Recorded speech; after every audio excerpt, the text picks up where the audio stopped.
Hello everyone, I'm back. I'm recording another video for my channel. I kind of hyped this up on my Instagram story I think a few days ago where I kind of shared my notes on this topic, and this is something that I've really been kind of mentally wrestling with over the past few days. It kind of was sparked by a remark I made to my history professor in a meeting yesterday. And what we're going to be discussing, or what I'm going to be discussing, and I hope you all will listen, is the concept of the secular. And this is something that I think is really interesting. I've been thinking a lot about this, and this is definitely going to be my most, of the videos I've made, this is going to deal most directly with kind of political realities and how they interact with the secular, and the secular as a concept, and the secular as a kind of a construct as well. And I'm sorry, just heads up, this might sound rambly and I might lose my train of thought. I just really needed to get this out before I just kind of lost it, because I was thinking about it yesterday. I didn't get a chance to record it yesterday. It's now 2:45 in the morning. I'm in the basement in my dorm. Once again, I am not wearing a mask. I have it here, but I just tested negative for coronavirus yesterday, and I've gotten my first shot. I know that doesn't protect me, but I don't have COVID. There's zero risk in me spreading it. No one else is down here. So that's why I'm not wearing a mask, because enunciation is important, and I can't really do that with a mask. But anyway, without further ado, I'm going to really launch into what I'm talking about here. I have my notes pulled up on my Google Drive here in front of me. So if I look off to the side, just know I'm kind of reading from my notes here. So what we're talking about is the secular. And I feel like it's very easy today to kind of think about the secular, because that's something that we're familiar with. We're familiar with this idea of there being the religious and there being the secular. We think of stuff like government as being secular and stuff like the church as being religious. And I'm here to kind of explore the history of that term, and then explore how the way that we think about that term is fundamentally flawed. So get this out of the way. The idea of the secular, or like the separation of church and state, did not exist prior to the Enlightenment. There was no concept of this throughout history up until the Enlightenment era. You look at medieval history, you look at ancient history. The pharaohs were worshipped as gods by the Egyptians. The Chinese emperors claimed their mandate from heaven to give them authority, the divine right of kings in medieval Europe. The Pope literally crowning the emperor of the Romans with Charlemagne. So yeah, as you can see, throughout history, politics and religion have never been separated. There was no idea of the secular. Everything was religious. The only lens that people looked through was a religious lens, even though they didn't see it as a religious lens, because there was no concept of a non-religious lens.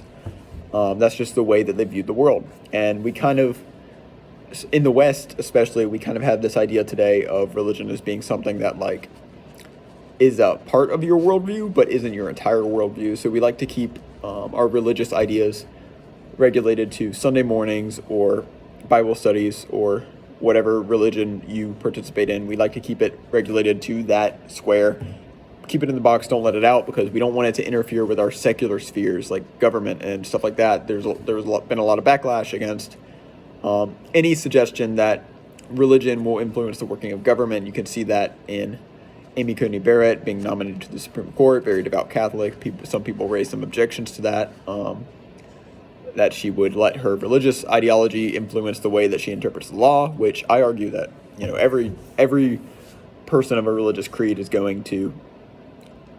that worldview is going to influence the way that they view everything else, including the law. So I think that that's kind of a non-issue to raise it for, say, ACB, when someone like RBG, who was a Reformed Judaism, definitely the philosophy behind that definitely influenced the way that she viewed the world and her progressive politics. But anyway, so the secular did not exist prior to the Enlightenment, but now it's very much this idea that we have. We have this idea that, there's the religious and there's the secular, and they can't mix. They're very separate.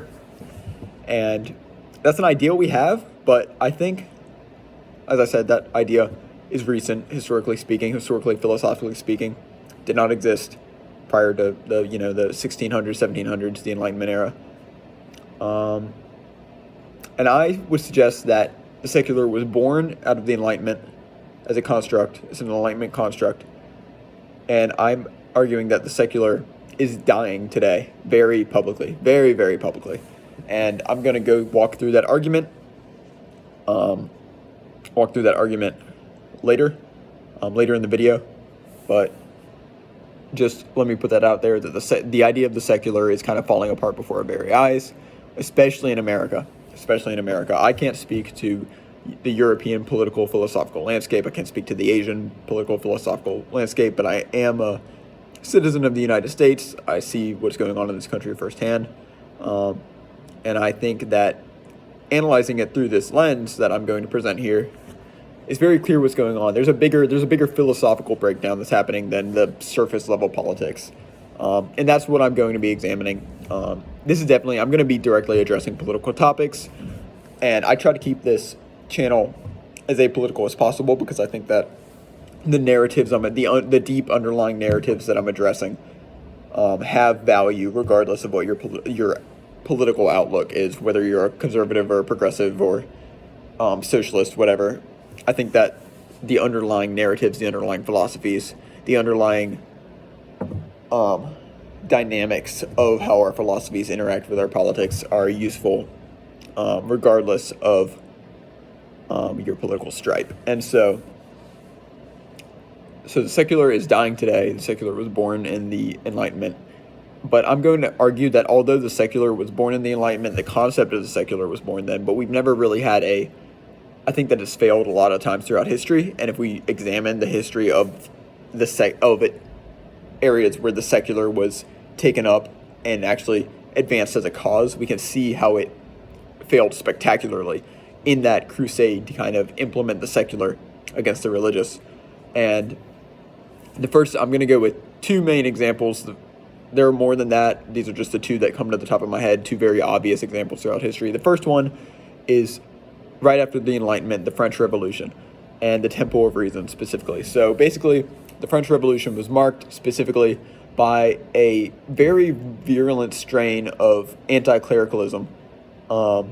This anti-religion stance that was held by a lot of the ideological fathers of the French Revolution, a lot of the ideological leaders of the French Revolution. They really hated religion, and they took the secular as being a value that an enlightened nation like revolutionary France would advance by any means necessary. And so the French Revolution was marked by desecration of the Catholic Church, was the largest religion in France at that time. It was marked by, and still is, unless I think largest besides not religious nuns, which I don't know what that looks like in France. But the Catholic Church is very influential to French history, very influential to French culture, and something that we saw in revolutionary era France was the desecration of Catholic shrines, Catholic churches, Catholic cathedrals across the country, just the destruction of Catholic images, this massacre of Catholic priests, nuns, and monks.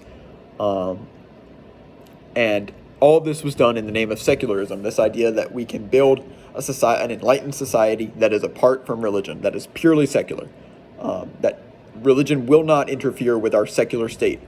And we see that in the French Revolution, but it's insane what happened there, because once you destroyed the Catholic shrines, once you destroyed the Catholic Church, you can't destroy the church.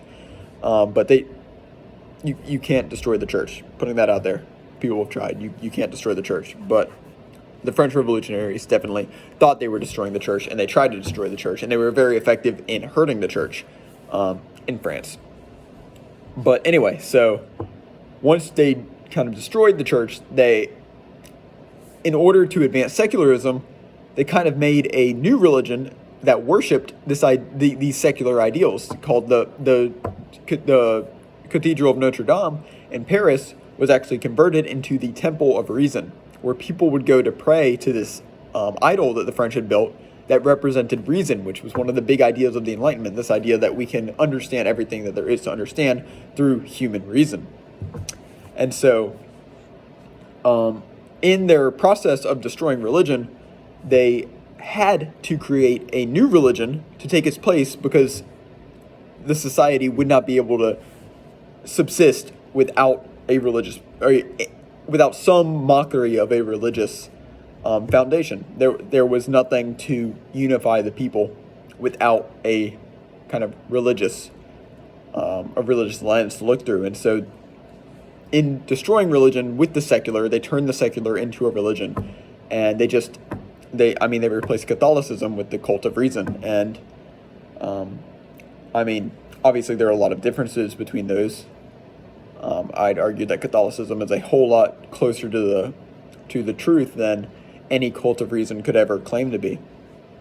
But that's what happened in revolutionary France. And then in the 20th century, fast forward a little bit, we get to the rise of secular states like the USSR, which the Union of Soviet Socialist Republics, which might be the most prominent example of a Marxist, communist, totalitarian society that prided itself on the fact that it was secular. And we see a lot of the same stuff we saw in France here in the Soviet Union, especially in the early years. Lenin really purged the Orthodox Church in Russia. I think the number of Orthodox priests that were killed in that, in the period under Lenin was in the hundreds of thousands, if I remember correctly. So there was very severe persecution against the Russian church, and it was basically illegal to gather to worship in the Orthodox churches. And obviously, it's the Russian Orthodox Church. There were no other major religions of the same influence at that time. So the Marxists attempted to make their society completely secular, completely free from religion. But Marxist states are never free from religion. They're just under the influence of Marxism, which is in and of itself a religion. Marxism has its original sin, this idea of like greed and capitalism. It has its demonized others, the landlords, the kulaks in the Soviet Union. It has its prophet, Marx and Engels. Marxism is, it bears all the hallmarks of a religion, and it's carried out with religious zeal by many of its greatest proponents, like Lenin and the other revolutionaries in the Soviet Union. But so what they did was they destroyed religion. They attempted to destroy the Orthodox Church. It came back, resurged even stronger after the end of the Soviet Union.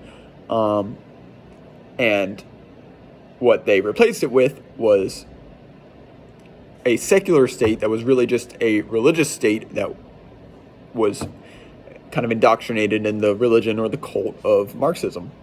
And I think that's something that we don't pay enough attention to, is how Marxism functions so much like a religion. It's a lens by which we can analyze the economics, society, social interactions, human psychology. It gives life meaning, this class struggle. You analyze history through it. It's like when you have an ideology that functions as a lens through which you view every aspect of your existence, that is a religion. And we see that in Marxism, and I'm about to argue that we see it in several modern, especially in the United States, modern political movements that have kind of their roots in some areas of Marxist thinking. And this is where I'm going to get very into kind of modern politics. And once again, I'm not trying to be politically biased here. I'm trying to present an analysis of the underlying philosophical trends that are occurring underneath our political veneer, almost. They're political issues, but they're also philosophical narratives that are constantly taking place underneath what's going on before our eyes. And you really need to examine the undercurrents. And that's what I'm trying to do here. And kind of offer this viewpoint that this is all just the idea of the secular just collapsing in on itself. And that is the progressive movement in the United States. And I think I don't know if I really need to define the progressive movement in the United States here. I think a lot of you know what I mean. It's an extremely, oftentimes it's a left-wing political movement. Some advocates that I'm going to mention here are like Representative Alexandria Ocasio-Cortez is a pretty prominent progressive. Her and other members of the squad are progressive politicians. But we have a lot of, that is a political movement that's extremely influential in the United States today. And the reason that I'm analyzing the secular through the lens of progressivism and not analyzing the secular through the lens of conservatism, modern American conservatism, is because, for one thing, modern American conservatism is so deeply ingrained with evangelicalism and the religious right and stuff like that, that I would argue that it's never attempted to present itself as secular. It's always been very much like, oh yeah, we are totally a syncretism between religion and politics. But whereas the progressive left denies that, they claim that they're secular. They claim that they're a political movement. They're not a religious movement. They're a political, secular movement. And also that I see the progressive movement as the driving force in American society today. There is no other philosophical movement in the modern United States that is driving changes in our social spheres, the corporate spheres, the government spheres, educational spheres, even in a lot of religious circles.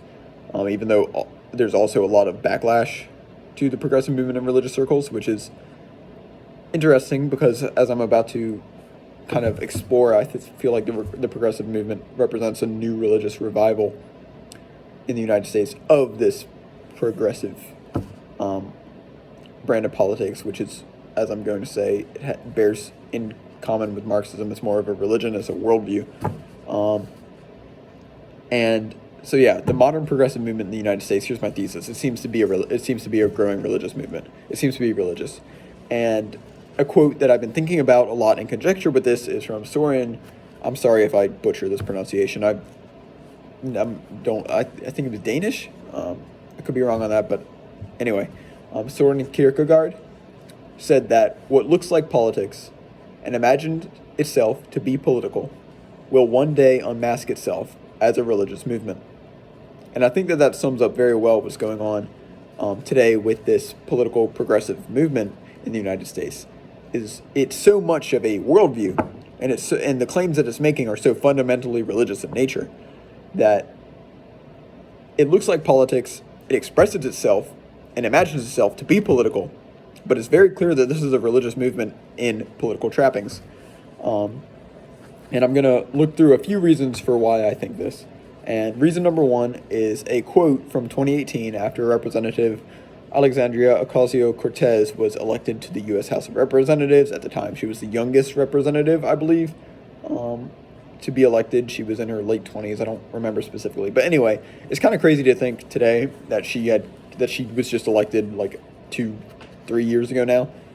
Because she is such a major figure in American politics today. And I think that speaks to how powerful the progressive movement is that this representative, this very actually low-ranking political figure in terms of, you got your senators, you got your governors, you've got your president, vice president, all of that, committee leaders. I mean, you've got AOC, who's a freshman or was a freshman representative in the House. That's pretty low ranking in Washington terms, but she is probably one of the most popular, most well-known politicians in the United States today, and that's part of that is because she represents this kind of progressive brand of politics, this progressive worldview, in a high place. So AOC, there's a quote from her in 2018 when she was first elected to the House, and this kind of represents a lot of her worldview, which aspects of it are taken from some areas of Marxist thought. She's a democratic socialist. There's a lot of socialist undercurrents through this modern progressive movement that show that it kind of was born out of kind of Marxist understandings of history and society and stuff like that. And what it is AOC said that in a moral, wealthy society, no citizen should be too poor to live. And obviously that comes across. Obviously that comes across as a political claim. That's an economic claim. This idea that we live in a rich, wealthy society. So why are there people who are starving, or why are there people who can't afford healthcare and stuff like that? And I think that's a very valid criticism to make. First of all, I don't necessarily disagree with it in terms of why doesn't this happen? I don't disagree with that, but I do think that the way that this is phrased is intentional. And I think that the way that this is phrased really speaks to the religious nature of the progressive movement. And it isn't that she phrased it that we are a rich and wealthy nation, therefore it would be pragmatic and reasonable to provide this base level of whatever healthcare, Social Security to all of our citizens. That would be a political claim. What she says here is not that it would be pragmatic or that it would be reasonable to do this. What she says is that it would be moral to do this. And once you make a moral claim, you are no longer discussing politics. Once you establish that this is a question of morality, that's no longer a discussion of politics. That's not a political discussion. That is a discussion of philosophy at the very least. And I am of the opinion that philosophy and religion are inherent. There's no real division between philosophy and religion. I mean, look at something like Buddhism. Is that a religion or is that a philosophy? Well, let's see. They don't actually believe in a god, but they are almost always classified as a religion. I don't think that anyone would. I don't think there's a legitimate argument to be made that Buddhism isn't a religion or isn't a philosophy. It's both. And that's what Christianity is too. Christianity is both a religion and it's also a philosophy. The only difference is obviously Christianity is very theistic. There's a belief in a God that's central to Christianity, and Buddhism doesn't have that belief in a God. But there's very little distinction between what makes a philosophy and what makes a religion. I mean, look at in China, you have Confucianism, the teachings of Confucius, and you have, these are moral, ethical teachings and a worldview that's all been preached by this one guy who wrote it all down in a book a couple thousand years ago, and it's, it kind of guides the way people live their lives, and that's a philosophy, that's a religion, that's both. There's very little distinction between religion and philosophy, and that's what people don't really understand. There's a lot of, especially in the modern world, post-Enlightenment, we've got this big idea, we're materialists, we all have science, and so we like to analyze religion through the lens of science, and that's not the lens you analyze religion through. It's not scientific. You analyze religion through the lens of philosophy because that's what it is. It is a philosophical understanding of the world that is combined with these spiritual truths, spiritual ideas, and sometimes historical, physical, literal ideas as well.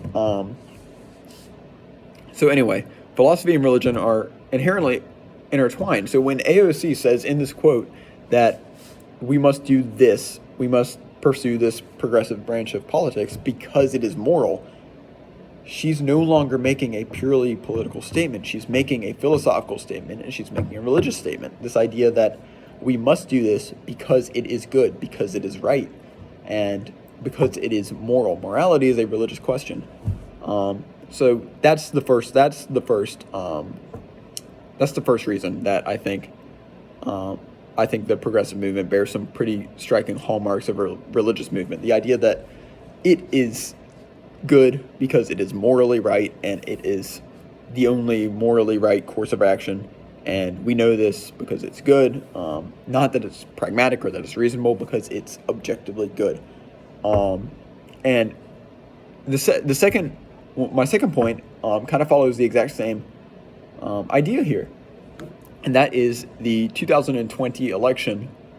We all lived through it. I voted in it. I won't tell you who I voted for. It wasn't either of the two major parties. But in the 2020 election, we had this idea, and this idea was, I'm coming with this idea because it was primarily pushed by the left in the weeks and months leading up to the election, pushed by the Biden camp, pushed by left-wing activists. And the 2020 election was never framed, at least on the left, as a question of who is the more pragmatic, responsible leader, or who is the more experienced leader, or who's the more who has the better economic policy. Or, I mean, those questions were raised, but those were never the primary framing that was put. That the election was, that was never the primary lens that the election was viewed through, especially in progressive activism. The way that the 2020 election was framed was as a moral contest. People weren't saying, "Oh, we need to defeat Donald Trump because because I disagree with his policies." People were saying, "We need to defeat Donald Trump because he's evil. He is bad. Donald Trump is bad." And that's, like I just said, that's a moral claim. That's a moral absolutist claim. Especially a lot of the idea that, I mean, don't get me wrong, I'm going to let my personal politics show a little bit here. I very much do not like Donald Trump, but I do sympathize with people who voted for Trump, especially the kind of the working class voters that voted for Trump, because I don't see a vote for Trump as, despite the fact that I personally detest the man, I don't see it as a morally compromised course of action any more than a vote for any other politician is a morally compromised course of action. But that's the framing that this was put through. This was put through, you either vote for the candidate that will best advance progressive policies, or you vote for the candidate who is evil / bad / not good. And that's a moral absolutist claim. That's a religious claim. That's a philosophical claim. And that's what I mean by the progressive movement definitely has a lot of hallmarks of a religious movement. The idea that anyone who is opposed to this movement is evil or is spiritually or morally compromised. And that's really, I mean, you see a little bit of that on the right, but like I said, the right is very in bed with a lot of religious movements anyway, so they're not trying to make the claim that they're secular. I don't think they're a religious movement. They're just syncretized with a lot of religious movements. Whereas the left claims to be independent of religion. They claim to be secular, but the way that they act or the way that they operate gives the impression that progressivism, or at least as we see it in America today, is in many ways a philosophy and a religion both. And I'm going to kind of talk about how progressivism and secularism worldwide have come into direct conflict just in the past few weeks. And I'm going to give two instances of this. So first of all, you have the French law on hijabs, that got a ton of coverage. The French passed a law that Muslim women could not wear their hijabs or their religious clothing, their religious garments, their face veils, stuff like that in public. And it was part of a secularist push, which I saw a lot of commentary criticizing as racist, and yeah, it can definitely be seen as a racist course of action, but it fits very much in line with secularist thinking about how religion is fundamentally, religion needs to be kept at home, kept private, or not in the public sphere at all. So this was totally, definitely a very kind of mainstream. I've seen this pop up. This has been a thing in France for like 10 years now, where politicians in the name of secularism have taken laws against religious garments in public, or religious demonstrations in public. And yeah, racism can definitely be seen as a motivating factor in that, but secularism also needs to, you also kind of have to take the secularists at their word here, because their actions are fundamentally diametrically opposed to religious expression. But anyway, I thought what was interesting here was a lot of the backlash you were seeing against this secularist law against public hijabs was from the progressive left. Obviously, because in this kind of progressive worldview, the idea of the marginalized, the marginalized minorities, stuff like that, is elevated as, I'm not saying I am not trying to say that I disagree with the idea that it's wrong to discriminate against marginalized and minority groups, but it's definitely seen as one of the cardinal virtues of modern progressivism. And so definitely they obviously took offense at this law, and there was a lot of backlash against the French government for this law from progressive groups. So I thought this was interesting because you have two forces that you have the old guard secularists in the French government, and you have the modern progressives that are a secular movement that operates like a religious group, directly conflicting with each other, directly going at butting heads over an issue.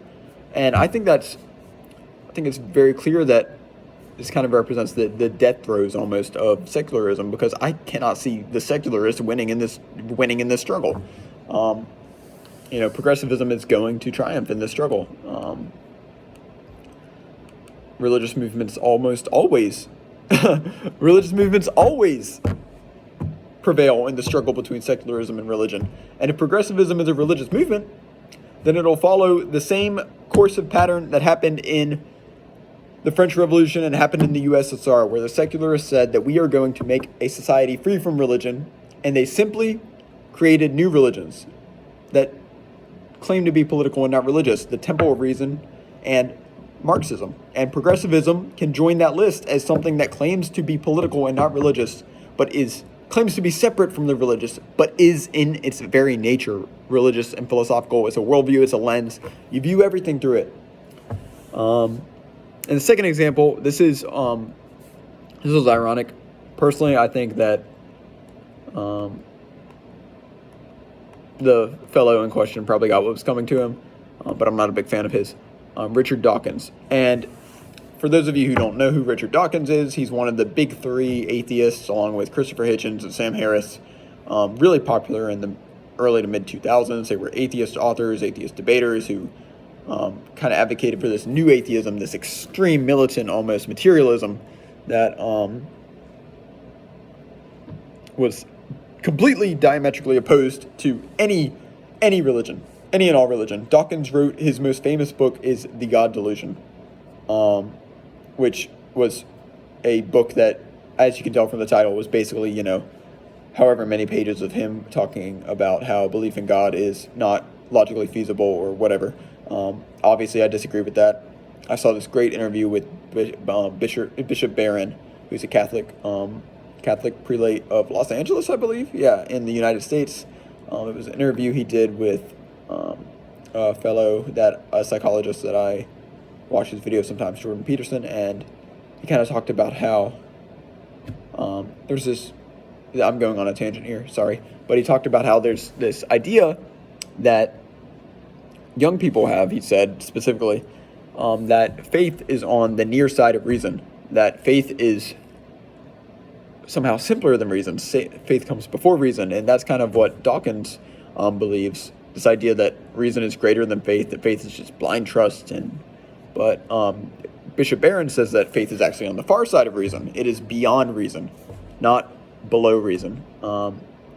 Anyway, so that was a tangent. But Dawkins, so he put out a series of tweets a few days ago that could be interpreted as being offensive to the transgender community. And anyway, within a few days of those tweets being issued, the American Humanist Association, which is a secular atheist movement, very much opposed to religion, actually stripped Dawkins of an award he had won in the 90s, the Humanist of the Year, because they said that they disagreed with his tweets. They said that they were marginalizing to the transgender community, but regardless of whether or not they were actually, there was actually anything wrong with the tweets, which I'll leave it up to the viewer to decide. I'm not here to influence political opinion. I'm here to talk about underlying diametrics. And so anyway, here you have an officially secular organization, basically repudiating a secular figure because he said something that goes out of line with out of line with the kind of belief system that they're operating under. And what I'm saying here is, obviously there's elements of progressivism present in the American Humanist Association, and progressivism very much elevates the idea of the transgender community, transgender rights, stuff like that. That's it, like I said, that's one of the cardinal virtues of modern progressivism. And when Dawkins kind of spoke in a way that was seen as demeaning to that, the AHA punished him as a religious group would punish a heretic, which is interesting because the progressive movement does have heretics, and I think they have dogmas, and they have dogmas, they have doctrines, and when you say something that is in line with those dogmas and doctrines, then you're repudiated, and so the fact I'm not trying to talk about cancel culture or whatever, because I have some very great disagreements with the way that the cancel culture debate is presented in American culture, especially by the right and the left both. But anyway, I'm not trying to talk about cancel culture. I'm just trying to say that it's ignorant to claim that the progressive movement does not have dogmas and doctrines that you need to believe, and if you don't believe it, you are kind of repudiated by the movement as a heretic. And that's how religious organizations function. I mean, you look at throughout history, I'm going to use Christianity as an example here. If you have someone who goes against the grain on like a basic Christian doctrine, think Arius the heretic at the Council of Nicaea, who was cast out from the church. He was excommunicated because he disagreed with this fundamental doctrine. And that's what we're seeing here. We're seeing secular figures being ostracized from a secular movement because they disagreed with fundamental tenets of doctrine or dogma or philosophy of that secular movement. And that's a secular movement behaving very much like a religion. And so those were two more examples of how I think that the progressive movement definitely operates like a religion, or at least has religious elements to it. And okay, so I'm on my 11th point on my notes here. So this is an analysis of trends, and so we have a rise in partisanship in the United States today that is taking place concurrently with a decline in organized religion in the United States. And I think that there's a very clear correlation almost between the two, is that as people become less affiliated with the traditional religions, like Christianity, for example, they become more passionate about their political ideology, because religion is inevitable. Attempt to remove religion from people's lives, or if religion naturally disappears from people's lives, it will reappear as something else, even if that something else is under the guise of a political system. That's my point. The secular has failed. You attempt to remove the religious, it'll come back as something else that claims to not be religious, but it claims to be political, doesn't claim to be philosophical, because as I pointed out, philosophy and religion are the same thing. There's so little difference between philosophy and religion. But yeah, you attempt to implement the secular. You attempt to remove religion. Religion will disappear. Politics will, or something like that, Marxism, progressivism will come up, and it'll bear all the same trademarks of the old religion. All the same manners of operating, all the same. It'll have dogmas, it'll have doctrines, it'll have moral claims, it'll have prophets. You look at it'll have messianic figures. Think about the Bernie Sanders run for the presidency, and how Bernie Sanders represented so much of this like messianic almost hope for progressive politics in the United States. They were finally going to have a champion in the White House.